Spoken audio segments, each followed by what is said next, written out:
بسم اللہ الرحمن الرحیم۔ اعوذ باللہ من الشیطان الرجیم، بسم اللہ الرحمن الرحیم۔ اللہم صلی علی محمد وآل محمد۔ مومنین کرام، وراثت کے احکام جاری ہیں۔ ہم نے ذکر کیا کہ میاں بیوی کی آپس میں کیا وراثت ہے، یعنی شوہر کتنے کا حقدار ہے، بیوی کتنے کی حقدار ہے، اولاد ہے یا نہیں، کیا صورتحال ہے اور وہ کتنے وارث ہیں۔ اس کے بعد ہم نے ذکر کیا کہ کون کون لوگ وراثت کے حقدار نہیں ہیں، یعنی کن لوگوں کو وراثت قطعاً نہیں مل سکتی، جائز نہیں ہے کہ وہ کسی کی وراثت پائیں یا ان کو وراثت دی جائے۔ آج ہم ذکر کریں گے، اس میں ہم نے ذکر کیا تھا کہ عاق الوالدین جو ہے، جس کو والدین عاق کر دیتے ہیں، یعنی ایک مشہور ہے زمانے میں کہ والدین نے اس کو عاق کر دیا، حالانکہ عاق الوالدین کا مطلب ہے کہ وہ شخص جو گنہگار ہے اور اس نے والدین کی نافرمانی کی ہے، وہ عاق الوالدین ہے، وہ وراثت تو پائے گا، وارث تو ہے، لیکن کتنا گنہگار ہے یہ آج ہم ڈسکس کریں گے اور یہ بتائیں گے کہ والدین کے حقوق کتنے ہیں۔ قرآن کریم کی آیت ہے سورۃ اسراء، آیت نمبر 23، وَقَضَىٰ رَبُّكَ أَلَّا تَعْبُدُوا إِلَّا إِيَّاهُ، اور اللہ نے فیصلہ کر لیا ہے کہ اس کے علاوہ کسی کی عبادت جائز نہیں ہے، اور شرک وہ گناہ ہے جس کی معافی نہیں ہے۔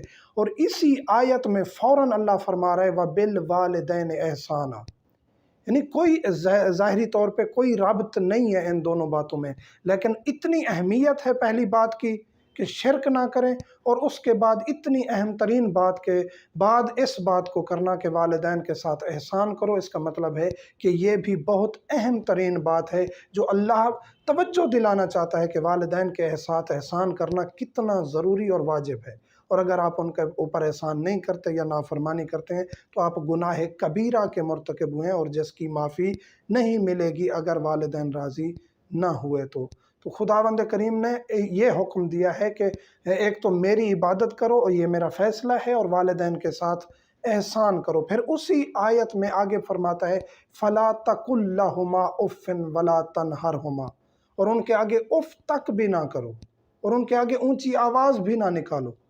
وَقُلْ لَهُمَا قَوْلًا كَرِيمًا، اور اچھی اور دھیمی آواز سے اور کریم لفظ سے، اچھے الفاظ سے ان کے ساتھ گفتگو کی جائے۔ تو یہ ہمارا شرعی فریضہ ہے ہر شخص کا۔ آج کل کے معاشرے میں حیران کن بات یہ ہے کہ والدین کو گالیاں دیتے ہیں، مارتے ہیں لوگ۔ جب وہ بوڑھے ہو جاتے ہیں، خدا نے کہا ہے کہ بوڑھے ہو جائیں تو ان کے ساتھ نرمی کریں، شفقت کریں۔ جب وہ بوڑھے ہو جاتے ہیں تو ڈھونڈ رہے ہوتے ہیں، اولڈ ہاؤس مل جائے ان کو وہاں ڈالیں، یا کہیں علیحدہ گھر دلا کے ماں باپ کو وہیں ڈال دیتے ہیں، یا ایک نوکر کے ذمے لگا دیتے ہیں۔ تو آپ کے ساتھ بھی وہی ہونا ہے دنیا میں، یہ پھر یاد رکھیے گا، اور آخرت تو ویسے ہی آپ برباد کر چکے ہوں گے۔ تو ایسا نہ کریں، اور خدا کا فرمان ہے اور اہل بیت علیہ السلام نے اس کی تشریح کیا کہ بزرگ اللہ کا روپ ہوتے ہیں، اور جو انسان بزرگوں کی خدمت کرتا ہے وہ اللہ کے بہت زیادہ قریب ہو جاتا ہے۔ بزرگ گھر میں ہیں تو برکت ہے، تو ان چیزوں کا خیال رکھنا چاہیے۔ اف بھی نہ کریں اور قول کریم سے بات کریں، یہ خدا کا حکم ہے۔ مستحب کام چھوڑ دیں اگر ان کی حق تلفی ہو۔ اتنا اہمیت ہے والدین کی کہ اگر وہ کہتے ہیں کہ بیٹا اعتکاف بیٹھنے جا رہے ہو اور ہماری خدمت کون کرے گا، تو آپ کا اعتکاف پہ جانا درست نہیں۔ آپ روزہ رکھ رہے ہیں، مستحب روزہ، آپ روزے میں خدمت نہیں کر سکتے والدین کی، تو پھر والدین کے لیے آپ کو وہ روزہ ترک کرنا پڑے گا۔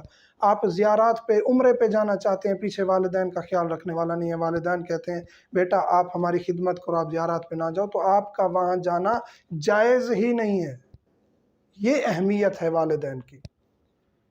درجنوں روایات و آیات موجود ہیں والدین کی عظمت پر، والدین کی خدمت، چاہے والد کافر بھی کیوں نہ ہو، ان کی خدمت کرنا ضروری ہے۔ ہاں، جو چیز اگر وہ کہتے ہیں کہ نماز چھوڑ دو تو یہ ماننا جائز نہیں ہے۔ آپ یہ حرام کام کرو، شراب پیو، زنا کرو، یہ ماننا جائز نہیں ہے۔ حرام کی طرف آپ کو راغب کر رہے ہیں تو وہ ماننا جائز نہیں ہے۔ واجب ترک کرنے کے لیے کہہ رہے ہیں تو وہ بھی ماننا جائز نہیں ہے۔ اپنا مذہب، ملت کو نہ چھوڑیں، واجبات اور محرمات کا خیال رکھیں۔ باقی اگر مستحب کام کے لیے وہ روک رہے ہیں کہ ہماری خدمت میں کمی آ جائے گی، ہم مریض ہیں، ہمیں مشکلات ہیں، آپ عمرہ کرنے کے لیے جا رہے ہو، 20-25 دن لگا دو گے، ہمارا خیال کون رکھے گا، تو آپ کے لیے جانا ہی جائز نہیں۔ ہاں، اگر کوئی دوسرے بہن بھائی موجود ہیں یا والدین راضی ہو گئے کہ آپ جائیں، ہم اپنا خیال رکھ لیں گے، پھر کوئی حرج نہیں ہے۔